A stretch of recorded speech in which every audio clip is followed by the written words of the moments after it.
for a tiebreaker scenario between these two teams. Crepo, we are in picks and bans. Kalista's taken away from Hjarnan. Nidalee taken away from Diamond. A lot of possibilities here today. Yesterday, in the wake of the loss of Forgiven, Gambit decided to play with 2 AD carries instead of one. One in the mid lane, one in the bot lane. Wasn't enough. Fill that deficit. Let's see if they take a different approach today. Yes, I stole that tweet from Karen Mosen. This is the shout out. Let's go back to Champs Slate. Kalista banned, Thresh banned. Nidalee on the other side. Pretty standard right now. Keep your eyes on Rumble. Keep your eyes on Rise. See where they end up. Both top laners have a lot of carry potential. Coming into the split, Cabochard and Odoana were taunted, or lauded rather, as some of the better carry top laners over in Europe. I think Odoana proved that a little more, but I think Cabochard did more with less, if that makes sense. In a struggling team like Gambit, I feel like Cabochard really performed very well at times, so I definitely want to see more of him. That's the story of Cabochard all split long. We'll see what he decides to lock in. With Thresh, Shen, Rise being removed, Siva is still up and available, Alistar still up and available, as is Gragas and Rek'Sai. Getting Sivir to moves would actually be very big for Gambit Gaming here. That's why H2K banned it out, because if you have a player that is not comfortable on AD carry, he's an experienced mid laner, they also know how to press R, therefore that could work in your favor. Let's see if the also valued Corki will make its way to first pick right now. Rumble is open, though, so Gambit may have to steal this away. Obviously, H2K is aware of that and have a potential counter ready. How good is Odoana's Riven? Yesterday, Gambit prioritized Varus and Alistar. They were red side, of course. All jungle as well. Priority junglers are still up. Instead, they're going to look for Cabochard's Fizz. Currently undefeated, 76% kill participation. 2 games played. Yeah, a bit of a split push threat. And can duel people, can dive the backline. Used to be played with Cinderhulk. He seems to be hovering Smite, Teleport, which means he might actually still make that build, which kind of got nerfed a little bit. So I prefer to see the full-on AP or even Triforce Fizz, but just with Ignite. Just have that extra offensive potential. Get a strong jungler on Diamond procs and then get that synergy going 2v2 top. There's almost no matchup you lose if you get a jungler like Nidalee, which is banned right now, obviously. So perhaps they just a Gragas straight up and then get the Ignite in there 2v2. If you're playing with an extra combat summoner, you should be able to win that. H2K look to pick up Alistar, pretty standard. Gragas for Lulex. He has only played Gragas and Rek'Sai this split, I believe, so it's very not so keen on going outside of that champion pool. Crepo, 8 games of Gragas, 7 games of Rek'Sai, and then only 1 Olaf and 1 Evelyn. So for Lulex, it's a champion pool of 2, but the team is locked into 3rd, so I think worked most of the time. I like it when Kasing plays something a little tanky, because then it doesn't leave Lulex as a sole tank for H2K. Traditionally in their losses, he's the one that gets focused out and is forced to engage a lot, and then kind of overreaches a bit, and H2K leave him hanging too. And then he gets these crazy score lines where people are like, yeah, Lulex, you know, he's dying all the time here, but in a single tank engage composition, it's what happens. It's what happens usually. Corki once again for Moops. So in terms of your tiers, Kalista gone, Sivir gone, Corki up there. We've seen Hjarnan play the likes of Jinx multiple times this split, albeit it is usually with something like a Thresh. I believe. What will we see him this time? I believe H2K always has to be thinking, what is Gambit going to close the draft out with? And it's likely going to be Jace or Varus in the mid lane. Usually when you see Corki bot and an AP damage top, you really want to get that poke champion in the mid lane. That might be predictable in that sense. I believe Fizz actually does okay into Rumble, because you can dash in, proc your passive on the W and then just Playful Trickster out of range in the animation of Rumble E. So you dodge one of those harpoons, maybe get hit by one on the way out, but you should be fine in that matchup. So H2K looking more for the composition and comfort picks rather than straight matchups.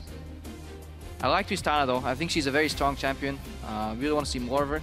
I think she, in 2 steps as well, can really get kills in lane still. And I think it's one of the only champions that can really achieve that right now.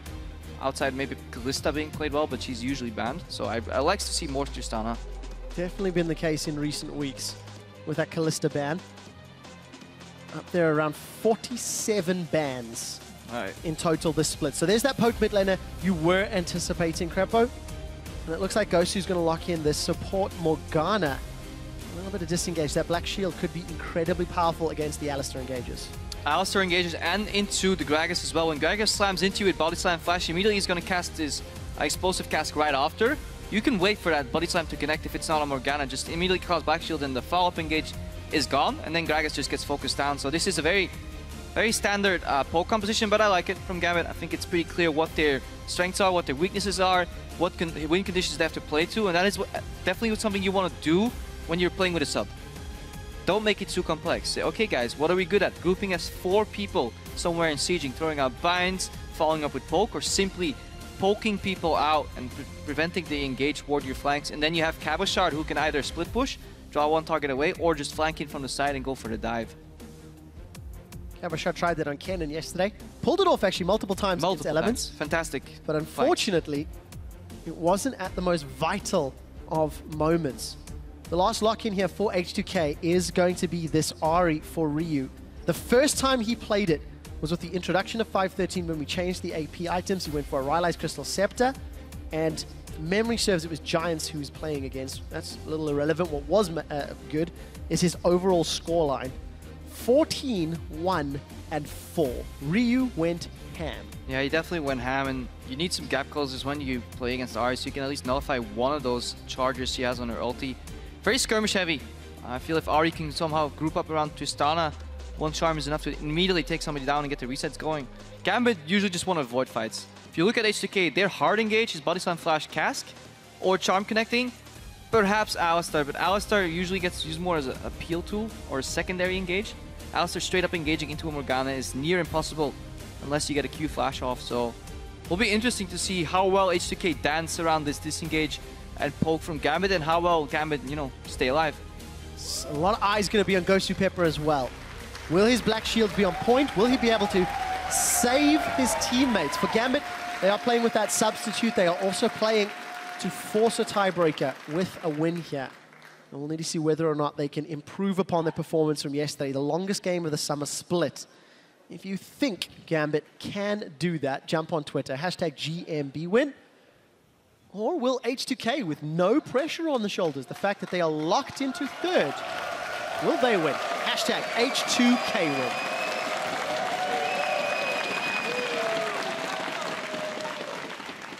I think I like both of these team compositions, Crepo. I'm looking forward to this Fisherman Fizz from Cabochard. Yeah, it just boils down to how well, when Gambit are setting up and pacing around these objectives, how well the Equalizer can at least slow them down as maybe a primary engage tool, or just a follow-up once they flash out, jump out of some of the other engage tools. Getting a flank from Lulix would be big too. If you can get behind a poke comp, you almost have already won the game. Let's see. Usually when you see invades, at the source of the invade is a poor matchup either in the top lane or a bot lane. That prompts teams to go for the standard defaults.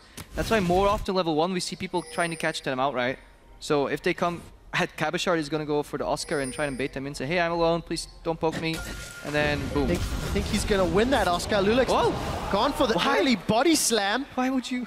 Oh. But no other CC connects, and H2K have got a small numbers advantage.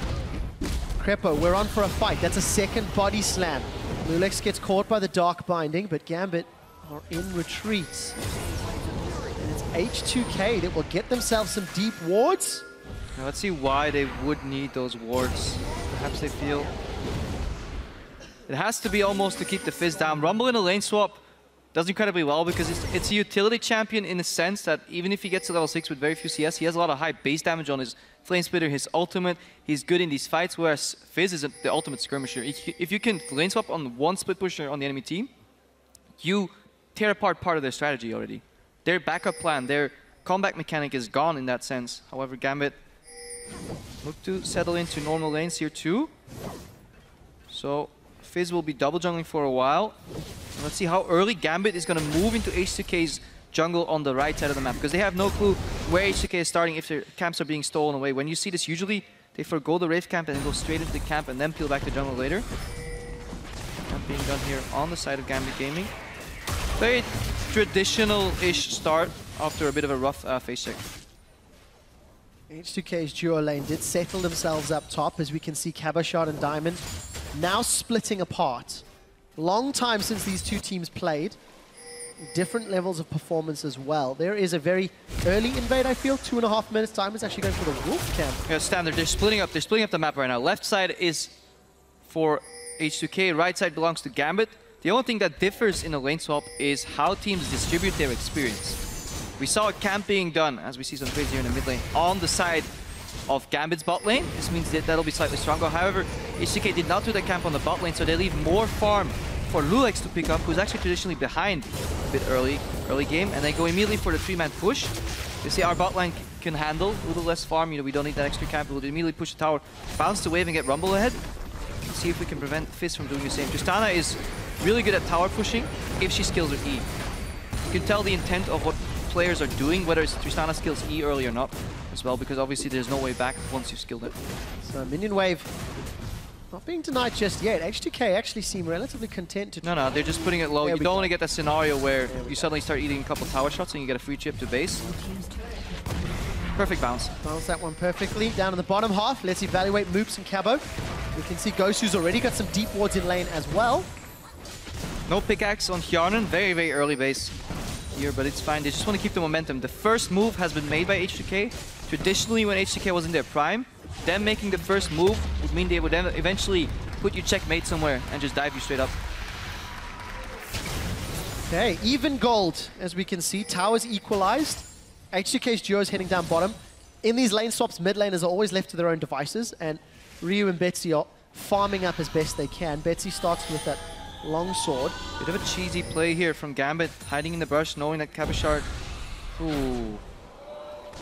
See, what prompts this play, it may look weird, is Gambit know they only have about 5 or 10 seconds to get this play going. Otherwise, they will be just too late to the top lane, and as a team, they're losing experience. What Pepper was trying there was to predict a jump from Hjarnan. Obviously, Hjarnan can see the animation, see where it's going, and still jump. Even if you get snared, you kind of can jump in the snare almost if you time it right. So it's incredibly hard to do that on a Tristana. But yeah, they were pressured for time. That's what prompted the rush on that play. And then Cabochard didn't feel comfortable laning against Twist here. She bullies incredibly well 1v1, so he wants to go back, but now his lane will be in a bit of a wonky spot over in the top lane. For Moops though, small advantage when he gets to back. He should be able to come back with at least a completed component of that Trinity Force, and with Hjarnan's, it was what, 12 CS, 17 CS when he backed? And he got boots and that longsword, trying to shove this wave under the tower. Yeah, but look at that minion wave as well. It's going to be hard for Moops to last it under a tower. At the same time not being traded upon or just lose damage on the tower. H2K is keeping up the momentum. They move Lulex top right now as well, as you see on your minimap. Just a shadow on the one there. His top lane is no longer frozen, but they're putting pressure. So now they actually have the stronger 2v2, even though Cabochard has that ignite. So that's a good strategic play here, because Diamondbox, he's been power farming. Of course, this is a good play for H2K. Grouping and putting pressure on Gambit, not giving the poke chance to itemize and scale out. Late on that black shield from Gosu means Moops gets knocked up in the air. Ignite comes down onto Hjarnan as he's backing away, and Kasing trying to wave up. The black shield was late for the CC, but it still blocked the damage from the jump from Tristana. Remember, that is still magic damage over there, so that kind of helps out. But yeah, that was very a little slow. I go Super Pepper. That's what I like with these combos. I love using Tristana's W offensively and saving your flash as a defensive tool. I really think it adds to the training in lane and also amplifies your damage more than just the W. I believe it adds an interaction with the E. Look at Diamondbox right now. He wants to get to level 6 and start putting some global pressure with these tunnels everywhere. Meanwhile, this wave is going to bounce back, so Odoamne should be safe if he wards his flank here on the right side. Plays with respect. See Gambit with that tremor sense. Diamond making his way up to see Odoamne backing. And despite the fact that the power farming from Diamond's coming in, you can see Betsy as well as Ryu in this mid lane still farming away up. 50 CS Betsy going to place a ward down and even spot Ryu out. So yeah, Ryu hides at the max end of the brush because he doesn't want to get chunked by Betsy when he places that ward. Now Ryu has an idea of when the ward went down, so in the next 2 minutes Ryu knows that only the right side of mid lane is warded. He can communicate this to Lulex. This is why you see Betsy leaning towards the right side of the lane very often as well, unless he actually gets his jungle with him. It's these little things that you really want to do, exchange information. Ryu is even on CS, but he has had the pressure on Betsy so far. Betsy's out of mana too, so this is why Lulex wants to cancel the base. Again, pressure. You don't really see this in the gold count. You don't see this in items, but you see it on the minimap. You know, who's making the first move. Putting pressure on your opponent is step 1 to victory. Gambit will have to figure out how to handle that to get there. Step 1 to victory. Maybe it's a gank from Diamond.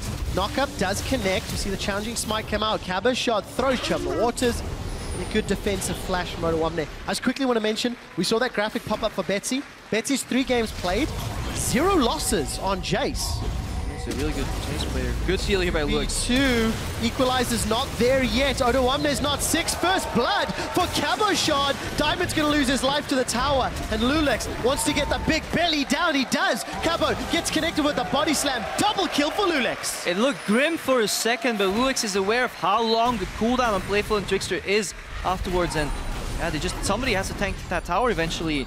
Good counter kill here. Odoamne still has his teleport. He can use that to go back to the top lane if he wants, but he can also use it to go back to bot lane. Odoamne's got access to equalizer this time round. H2K gonna secure a tower, force Moops away. Yeah, this might be a multi-layered play. Moops still hasn't base, so he's on first base. He's playing around with the Dorans. Yes, Hyana may only have a Dorans and a longsword, but H2K can push in this tower. Ryu is still pushing mid lane. Betsy is still out of mana like we mentioned earlier. This could lead into a dragon as well for H2K. That's why Odoamne goes bottom, because Lulex at the same time push the top. That minion wave, somebody has to deal with it. That takes one member away from Gambit. The other members are weak, either out of mana or low on items. And they're bouncing the wave as well. H2K, more methodical right now. And Crepper, something that you talk about very frequently is when you have aggressive pushing lanes, looking at the jungler and the impact they have, Lulex is showing his face in multiple lanes. He helped Odoamne out, he defended a dive, he's shoved towers down. H2K playing smart, they get their second tower and a small advantage as we're seeing some more back. Sheen and BF Sword picked up thanks to that involvement in the bottom lane. Yeah, they don't seem to be interested in the dragon. They rather keep the momentum up. Spending time doing a dragon could, you know, cost you later on. So HK decide to base, redistribute their lanes. They don't want Odoamne 1v1 against Fizz on that long lane. Hjarnan has a jump. Has to be careful though. Cabochard has a lot of damage. And Cabochard has first blood. And he has a CS lead over Odoamne. Now, we always say Rumble doesn't need as much resources to be effective, but have they done enough? Slowly taking away on that top wave, so he's taking his time. He's gonna make that lead bigger, which means HTK need to do something on the map, and they come late to blue buff, so this is good for Gambit Gaming. See Betsy pick it up, so it's gonna be hard to siege into mid lane too. See if Ryu can punish this, probably not, just 1-2 hits every time. And then H2K has a response, say, yeah, we can't deal with this Fizz 1-on-1, not even 2-in-1, so we bring 3 people to the party. And Cabo's in trouble. Gonna try turn it around on Hjarnan. Buster shot knocks him away. Explosive Good shot flashed away. Playful Trickster doesn't get the damage, and Cabo knows he's done. I really like the use of aggressive W's from Hjarnan here, saving his flash in a direction. You can always dodge Playful and Trickster if you flash at the right frame, because it's impossible for somebody else to predict. Ryu. Oh, Ryu does manage to dodge the Dark Binding, goes aggressive on the second charge. It's 1 remaining. Odoamne does not have Equalizer. Flame Spitter's out, connects with a Harpoon, connects with a second. Defensive flash from Betsy, defensive flash from Gosu will not be enough. H2K get a kill. I believe that Charm actually still hit Betsy there, and Black Shield was late again, so Gosu Pepper will have to amp up the speed on that one. Otherwise, Gambit might be in trouble. Gambit are in trouble already. H2K just pushing. Gambit's response has been limited at best. We can see Lulex, they're donating a blue buff to Ryu. He picked up that Cinder Hulk a few minutes ago, already starting to become tanky. Diamond, who we're just catching a glimpse of now, actually went Warrior. 0, 1, and 1. He is going to find his opposite number. Group's going to move in. Take a look at Odoamne. A few seconds before that Equalizer becomes available. Odoamne starts overheating.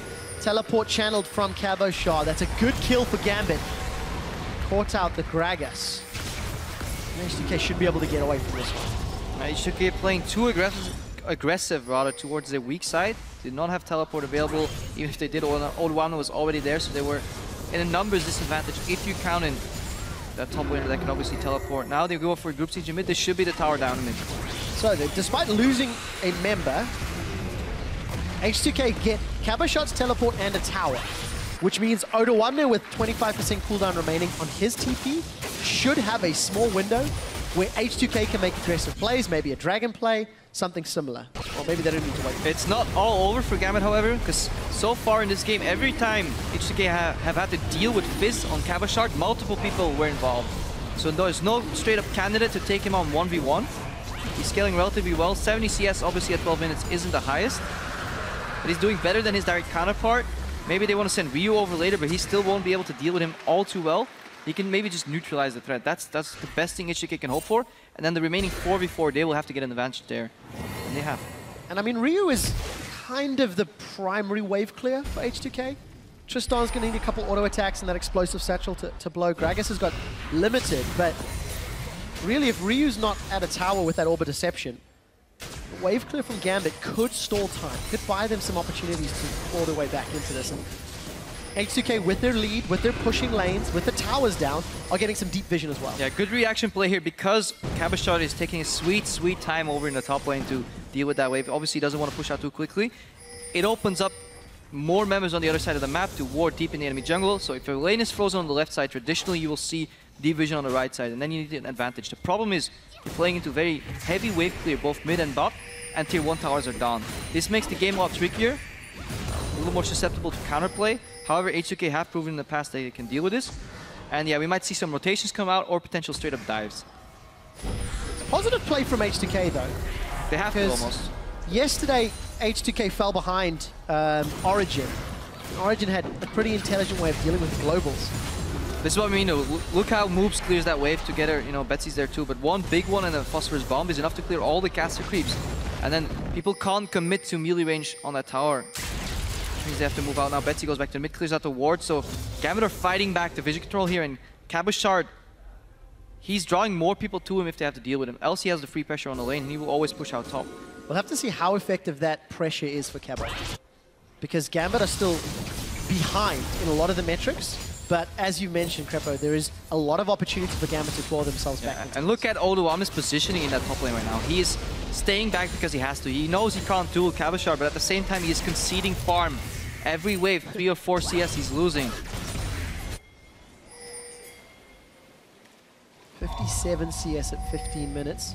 Odoama's Rumble has been shut down before. Sing's going to get the Pulverize and gonna head. Gragas just got bound. I heard a binding in the screen, yeah. So Lulex is now in trouble. So Gambit may be able to get one. That cask, little awkward. Diamond's managed to make his way out. Tunnel plus Flash. And actually both junglers get out alive. Ryu, he's not done. 1 dash, 2 dashes, holding the charm. Does connect it on the side. Hyonin gets the kill credit. Yeah, good move by Gambit, trying to punish the top laner under the tower, but they do it with too little vision, and this is something we've seen more of this split. Diamond procs has been face checking. He gets lulled into this false sense of security because of Tremor Sense, but if they're not moving, he won't spot them, and then he's behind on the momentum. Lulex obviously walks into a binding, but manages to stay alive, and then H2K collapse quicker because the play is happening in their jungle. To give H2K their 5th kill of the game, 2 of which are on Hyonin, 2 of which are on Lulex. He's already got Ninja Tabby completed, building out that Cinder Hulk, and involved in 4 of his 5 team's kills. Yeah, we were questioning Lulex at times when they play behind, but when H2K does well, it seems to be on the back of him, at least in these plays. He's shadowing the right lanes, ganking for the right people, moving around the right parts of the map. Yes, he got caught there, but he was like a security blanket for the remaining laners. Somebody had to enter a skirmish at that point, and it's obviously best if it's your tank Gragas. Security blanket Gragas might be the next skin. The blanket will eat 1 more binding, gets a lobster dinner as well, knocked up by Earth. 2-man body slam before he goes down. Gambit get themselves 3 assists and a kill. In traditional H2K fashion, Ryu has now moved to the bot lane. This is the staple trademark of H2K gaming. In the mid game, if they can somehow make it work, Ryu will move to the side lanes. Hyonin will go into the mid lane. This opens up Kasing to roam left and right and just further get deep vision into the jungle. However, the sad trademark of H2K recently is that they kind of overstand and get caught as well. The interesting thing about that trend, Crepo, is that it helped H2K accelerate to a top 3, top 4 team, but that trend does not allow them to get to top 1, top 2, because Origin and Fnatic have both beaten H2K twice. They are 0 and 4 against the number 1 and number 2 teams. They are, but this is correlation causation. I don't think they're 0 and 4 against the top teams because they send Rio bot. I think the problem lies ever so slightly deeper than that, but that's a whole different segment. But it is true, H2K have risen to a staple top 3 team, but they have yet to really outperform the other top 2 teams right now. But that's not what they're looking for. They're just looking for this confidence, this morale boost going into the further remaining parts of playoffs. They're obviously locked into playoffs already. Just want to feel good about themselves, you know, get the momentum from this 1 victory in the next two weeks, start practicing really hard, you know, analyze VODs. Hyonin again, another aggressive W with red buff. I'm liking it. Gonna get some damage forward. That satchel, explosive charge rather, will put a little bit of pressure onto Betsy. We see him defending. H2K again, just pushing Gambit deeper and deeper into their own territory. Yeah, just keep people within response range of that Fizz. If he goes aggressive, then at least 1 or 2 members can follow up and make the kill go 1 for 1. That's what you want to do. If you play against split push as a team that likes to, you know, skirmish or group, what you do is you just want to keep grouping on the split pusher. He's incredibly potent 1v1, but he often lacks the properties that make people so good in holding lanes, and because he can't wave clear, he has no like escapes really, except that playful and trickster, so you just push him back yourself. Once you have a number advantage on that split pusher, his doing that obviously goes down. We're a few seconds away from Dragon. H2K backed, picked themselves up a few items. Odoamne even using Equalizer just to clear this wave, despite the fact that Dragon is up. Correct play, in my opinion. Otherwise, he was at risk of getting dove. It looks like Gambit was trading this Dragon position-wise for an aggressive play on the top lane. H2K realized that they probably can get this Dragon or momentum on the bot lane if they just stall this wave on the top lane. They had wards, they saw Diamond procs coming. A jungler will never commit to the top side of the map when Dragon is up, if they're actually still interested in the Dragon. And you can see all of the wards for H2K placed on the top half of the jungle. They would have seen Diamond making his way up to those Krugs. And then Ryu just gets deep vision because they know Gambit is playing towards the top side of the map, which means their bottom side of the map is exposed. This is a good call still by Gambit. Second Dragon doesn't really matter all that much if they can keep their bottom tower alive. This is what they have to watch out though. Don't trade 2 towers or 1 tower for plus Dragon for a tower. Then you're making a mistake. Cabochard does have teleport available if anything were to happen, but H2K don't have a minion wave to play with.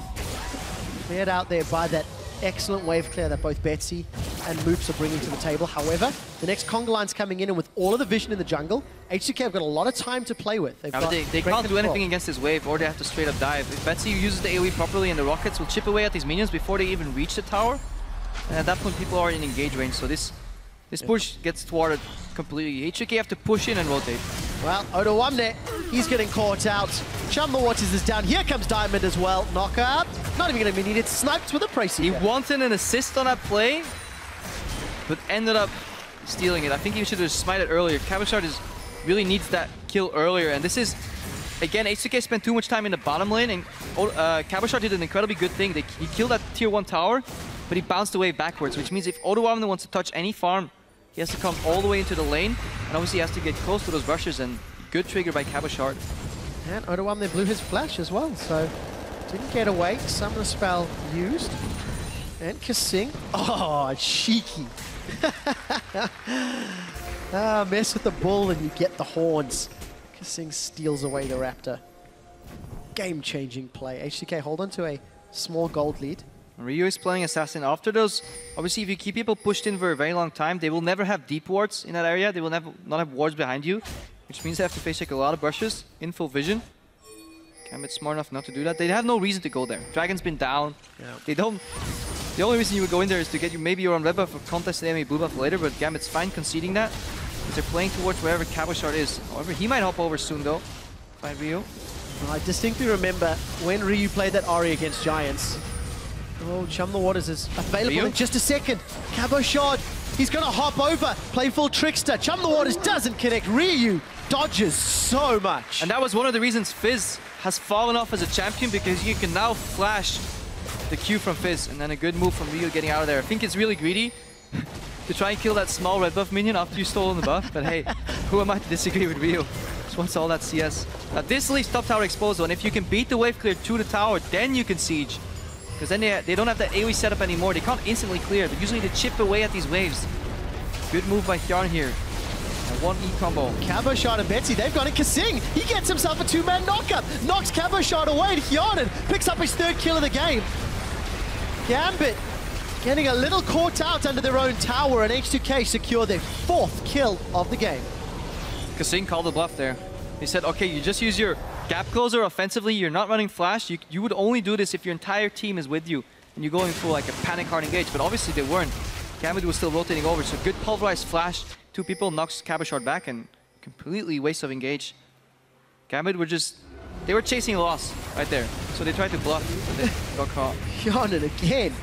aggressively rocket jumping forward. He's got that zeal and infinity edge. As long as you have your flash, it is the correct play in many scenarios. Flash plus buster shots. A lot of breathing room for Tristana players. Growing in strength. Moobs did have that Trinity Force and Sork shoes for a little while. And if look at how big that wave on the bottom is right now. Just this. Let me just quickly check on my screen. There's about 8 or 9 caster creeps in that wave, and another one coming. This is due to the fact that Gambit can't overextend in the bottom side of the map anymore. Any farther than their trucks, they were at risk of getting caught out. Then H2K rotated on the top. They dragged Gambit all the way to the top side. Result, massively stacked wave on the side for H2K here. Odoamne can just immediately AoE that up. This is how you gain gold advantages in the mid game. You basically force waves to slow push towards you because your enemies are too afraid to check any farther to really push them out. That's how you squeeze out the gold. Every little penny. And considering in the early game, Garena was able to get himself a CS lead over Moobs, which he maintains. Despite the deficit that Odoamne is facing, with the towers and a couple of waves here and there, he's actually only 300 or 400 gold behind Cabochard, despite being 40 CS down. Gold isn't what dictates this matchup. Champion Vix is. Obviously, Fizz will be the better duelist with Ignite on top of that too, but Odoamne brings so much more to a team fight. That's kind of what H2K seemed to be looking for. All the deep vision they placed in this bottom half of the jungle timed out a while ago. So H2K brute forcing their way in, killing off Gambit's pink wards and placing vision of their own. When they've done this the last 2 times, they've tried to siege that inner turret. All right, H2K is on a timer right now. They have to deal with top wave, at least send somebody back. So instead of making this forced push on the bottom, they just let Odoamne base, defend on their tower, and both have teleports up. They're stuck under this tower in bottom lane again. That's why they sent Ryu to the mid lane to facilitate a potential rotation. He's also in position right now to flank Odoamne, or flank for Odoamne on Cabochard, should that be needed. So I like this, more spreading out from H2K. Sitting in one lane 4v4 hasn't been the greatest for them. Spreading out your resources until eventually Gambit make a mistake and get caught in their own jungle somewhere is the correct play. Well, Odoamne is just playing sweeper for the moment. Every time a wave gets shoved into top or bottom lane, thanks to the fact that he's got that teleport, he just moves into sweep it out. We haven't seen Kianan leave bottom. We pick up that in Phantom Dancer relatively recently. And Dragon number 3 will be up in 5 seconds, Crepo. Gambit conceded the previous one for top tower. They do not seem to want to concede this one as he... And this is the first time a Gambit member is stepping into this river in the last 10 minutes. You saw that as well when the camera turned on the vision only from Gambit. They don't have any wards right here, so they're playing with an information deficit, and that means you either have to face take or concede the objective. Diamond Fox confirming what he was suspicious of. Yeah. They're doing the dragon. 3 dragons to H2K right now. Aspect is 12 minutes away. Gambit starting to crumble under the pressure. Maybe it's a little harsh, but... It's probably when you play poke and you get slightly behind against a team that plays the map well. It's just a lot harder. Instead of needing 2 pokes to chunk somebody out, you know, and get the momentum, this takes another cooldown rotation, a 3rd poke, and it's incredibly hard to keep landing that. If you're pushing people in, you force them into defensive movements. Say you sieging onto a tower, somebody's defending that. They have to walk to the minions, easy poke. However, if you're getting pushed in, they can take every angle, sidestep. They can dodge in 4 directions. If you're putting pressure on somebody, you eliminate the dodge forward, because if they do, they just die. So then now they can only dodge in 2 or 3 direction, and obviously that momentum scales forward. Cabochard wants to get some more momentum. With the help of Gosu. Odoamne. Oh, close. It's going to take a while. Rumble take his sweet time. Not flame spittering this one. But for Gambit, 7 and 10 at the moment. They're looking for a win to force a tiebreaker with Giants. If H2K win, Gambit may find themselves out of the playoffs. May. There's so many possibilities. So many possibilities. But we were talking about Odoamne, how he was lacking some progression in a sense in the top lane, that whenever he got split pushed on or got put behind, he was getting caught a lot. This time he's played so safe. And good rotation. Open tower here. They're going to trade tier 2 for tier 2 possibly, but they're grouping up. But I just want to touch on that Odoamne point. He's been playing with so much respect and so safe that nobody may get pick on him. Not allowing Gambit to, you know, outscale really in that split push department. I just want to commend him for that. It's been fantastic play so far from him. Now Cabochard's in trouble. He may be able to get the tower. It may cost him his life. Let's find out. Tower will be dropping. Equalizer is going to cut off one escape path. Odoamne is... It's not going to cut off anything. That was a mistake. Playful Trickster. Sorry, I may have spoken far too soon. Spirit Rush has been used. Chum the Waters even connects. Cabochard's looking to turn this one around. He will be going down. Watch mid lane though. This is H2K are committing 3 members, 2 ultimates, a flash to the top lane, leaving only 2 in the mid lane. Hashtag worth. Yes, hashtag worth. Gambit have grouped effectively though. Will punish the lack of H2K members and get themselves a 4th tower of the game. I retract the statement. No longer worthy. Well, you never specified who it was worth for. So hashtag worth for Gambit. Saving me twice in 2 days, Crepo. Thank you for that. But yeah, now the push on top lane is going, but this was good by Cabochard. And this is what top lane Fizz with Ignite is all about. Drawing pressure, making sure nobody can 1v1 you, even 2v1 you at times. They need to bring more members to the party. And H2K, they got greedy. They said, okay, we already committed 3 members to this, you know, assault, this flank. We have to kill him. Otherwise, it's not worth. And then they leave their mid lane exposed. That drops and they lose the momentum. I think that's a good point to highlight. All of the momentum that H2K had built up leading up to 20 minutes is now becoming less valuable. With Gambit's ability to wave clear and defend, and the fact that Cabo's growing stronger and stronger and stronger, if Cabo plays the map effectively, he could open up opportunities for Gambit. Definitely so. We'll have to take a look at the item builds right here. I want to see how well Ghost Pepper can survive in this fight. He went for the squishiest possible Morgana build, going for the Mikhail's. The only thing really Mikhail's able is part of the stun from the mini knockup, I believe from Gragas E, and then just Charm. That's it. That's all. And you can maybe cleanse a slow from Rumble Harpoons. So very peculiar Mikhail's when there is no Aegis on the side of Gambit. Would have rather seen that on Morgana, so Diamondprox can continue speccing very defensively, selfish defensively, after finishing that Warrior enchant. So maybe not good communication in terms of items yet on Gambit, because they really want an Aegis playing against Gragas, Odoamna on Rumble, and Rio on Ahri. There's a triple magic threats, even part magic on Tristana. The lack of Aegis is very, very worrisome for Gambit. It's not the first time either. Garena eats a giant accelerated shock blast. While all that's going on, teleports for both top laners, and Odoamna is about to go one-on-one with Cabo. Cabo jumps in. Damage. Cabo's jumped all the way in. Chum the Waters is Hourglass. They're going to end up trading. Good push here, good binding on Ryu. This forces them out. Shoots Shock Blast too. Gambit can rotate to the bottom lane too, or just straight up dive mid lane. They have many options. They did actually fantastically well hanging on to this game because we kept praising H2K, but H2K made a few minor mistakes, and against Gambit's composition that is so well thought out in terms of how they approach the game, you have to be very careful. Now we see, how do H2K clear the waves? It's going to take a little while longer than it does for Gambit, but for Gambit, have a massive minion wave to work with. As it stands, the incredibly farm-fed Tristana is like one-shotting. Still not a fan of what Gambit did right there. They made the right first 2 steps. You know, they got the Zonias away from Rumble. They chunked out Ryu in the mid lane. Why don't you rotate 5 people bot? Go to the non-wave clear side of this equation. Why would you keep more people in the mid lane? Bring the melee range Fizz to the mid lane when there's already your waves are being auto-cleared. Just go bot, and then that top wave will keep stacking, and the person to clear that will go actually even farther away. You do it eventually, Crepo, as you can see on your screen. Gambit have now got a numbers advantage down bottom. Will most likely get this tower. And Diamondprox is just playing Echolocator here. He's using his Tremor Sense to find out who's joining the party. Obviously does not want to dive. Good move, good chunk. 70% of that tower just disappeared by a good rotation from Gambit. The tides are slowly turning, and with the pressure and the bottom half of the map, Dragon number 4 could be avoided as Gambit have current position. It will be spawning in 5 seconds. Good timing on that play too. Cabochard has teleport. He says, we're not going to loiter around too long. I'm just going to straight up go to the top lane. It's likely that H2K will concede this because they have no clue whether I'm based or not. So preemptive move is good from Cabochard. H2K with the right answer in this situation. You're going to go to Dragon? Okay, we'll go straight to Baron, see if you react at least. Gambit are reacting. All of the vision was up top. Teleport's coming down for Odoamna. He's going to get a slow onto Moose. Diamond comes in. Take a look. That's a huge shock blast.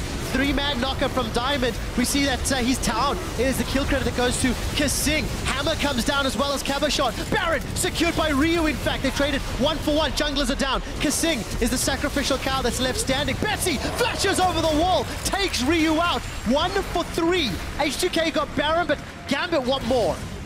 Honestly, this was good move by Diamondprox. He was tanky enough to force 3 people to come out and defend. I really don't like the approach from H2K, sending 3 members to peel on the jungle. Then you might as well turn it into a massive fight. They turn all their damage towards Baron to finish, but then they lose all their members in the process. They could have just sent Alistar and peeled you. And if you send your jungler out of the pit, then what's the point, right? Because then it becomes a 50-50 between damaged abilities. Eventually Rio picks it up, but back at that one, Gambit finishes up. Let's watch that again. See how many members Diamond Fox is drawing away. He's going to get charmed right before going to the wall. That's beautiful. Explosive cast is used in the process though, because Lulix is shooed with going. Hjarn has to flash because he's getting chunked. And Ottawa, like, Kabashar could have technically stolen this Baron. That's the worrisome part about this exchange. Hjarn was stuck on the Baron the entire time. The rest of H2K peeled for the fight. Hjarn stuck around on the objective. Only Hjarn and Oduwamne left with Baron buff. Three other members of the team got dropped. Yeah, I like that Gambit also conceded the Dragon. No greedy plays here. The early base on the Dragon attempt from Kabashar is what facilitated the display in my opinion. Because he came from the flank again. If he's untouched, in 1v2 situations, nobody can stop him really. He has enough damage to just kill somebody 1v2. That's the point. Good Black Shield. Yeah. Good dog binding as well. Nobody's near to follow up. Connected. And for Gambit, this is turning into a very interesting game. Look at that wave on top lane though. And they still have Baron buffs available. How are they going to hold? Their wave clear is obviously fantastic AoE, but not against this many Baron buff minions. Baron buff minions, that's how you beat poke comps. And there's a whole heap of them. Tristana, given enough time, explosive charge is going to destroy that turret. Kasing's got the Righteous Glory down. He's looking for the engage. Unbreakable Will is up there. Caught Moobs. Moobs is down. Ryu taking him out. The Inhibitor's going to be the next target for H2K. Despite giving up the kills and a dragon, those Baron-empowered minions will be enough to get in super minions now in the top lane. A good push by H2K. After the entire exchange, somehow that top lane was just massive. Yeah. And then nobody really planned for that. Maybe they did, but I think Gambit should have just yielded. I think at that point, it's fine to try, but you waste your summoners at the same time. You already put yourself behind in the next fight, and that's what you got to think about. You don't look at these plays within just a frame of 2 minutes. You have to look at these plays within a frame of 5 to 7 minutes. You really want to keep your summoners available for the next fight. You can deal with one inhibitor down. You can't deal with his flashes down on your AD carry. Flashes down still on Betsy from going over that wall earlier. Remember those last 5 minutes? Concede, don't feed. Let it go. H2K have extended their gold lead to 2,000 once more. Cabo connects. Buster shot, knocks him away. It won't be enough though. Gonna jump, Hjarnan will be going down. No, he's not! The lifesteal's enough! Cabo shot just couldn't get the last couple of auto attacks. I was convinced that Hjarnan was dead to rights. Support on support action, but Gosu's going to run away. H2K now gonna zone away Gambit's wave clear. And this means they will be taking their 7th tower of the game. The amount of damage that's been built up. Void Staff, Death Cap for Ryu, Eye Edge, Cutlass, Phantom Dancer for Hjarnan, they are gonna shred. The problem right now is Kabashar. Hang on, we're going for an engage. They are. Lulex has knocked back Betsy. Betsy's gone in with the hammer. Hex Drink is only going to keep you alive a millisecond longer, but that's enough to take out Ryu. Diamond is stuck in the middle of the team despite getting a knockup. It does not matter. Aggressive rocket jump forward will get Hjarnan his 5th kill of the game. Another inhibitor will fall. H2K, do they want more? Really like it is Tristana and Hjarnan. It feels like a better Jinx for him in this meta game with the resets being easy, accessible, and having just the multiple jumps instead of the speed up. Classically, H2K are looking to close. H2K will be closing this game out. They will confirm their 3rd place position. They did that yesterday, but with a convincing ending over Gambit, will earn themselves a confidence boost going into the quarterfinals. Yeah, and after that Baron, for Gambit, the troubling thing was that they didn't have a time enough to let Kabashar split push, create that pressure. They were like in a pressure vacuum. It wasn't, nothing was being done, and by the time it took him to go to top lane and push out and draw somebody else away, their bot lane inhibitor or the mid lane inhibitor would already be under siege. So if he can't move out of that base to free up that resource, then obviously you have to play 5v5, and you don't really want to play 5v5 with Ignite Fizz unless you're very, very far ahead. So that Baron was crucial. Good call by H2K. They realized, okay, bottom right side of the map is lost. Make a play on the left side of the map. You know, this equates at this point in the game. Obviously, Dragon being done, let's start Baron. Even if they come, they have to face check. They'll be rash in their decision. We will be grouped. We will be playing with more information because they're coming into our warded area. Yeah, good play. It was a bit shaky in the way it played out, but from a holistically macro level, it was a solid play. And also, all of the vision had already been placed. All of the wards around that Baron buff had been put down a couple of minutes before, so H2K were thinking 3, 4, 5 minutes ahead in terms of how they place those wards. Well, obviously maximum 3 because wards only last 3 minutes. Well, I was saying like 5 minutes before the play happened. Yeah. Planning it. But big words, Langer. You were right, Trevor. Semantics aside, Gambit 0-2 on the week. They have a summer split score of 7-11, which means Giants are 1 step closer to securing that playoff position. Yep. If Roccat drop a game, there could be a tiebreaker battle between Roccat and Gambit, then I believe. Gambit for 6th place. Then if Elements drop another game themselves, it's a triple tiebreaker right there. So yes. That's what we're looking at. These teams that were 7-10 coming into the day, we'll see if they all lose, they will all be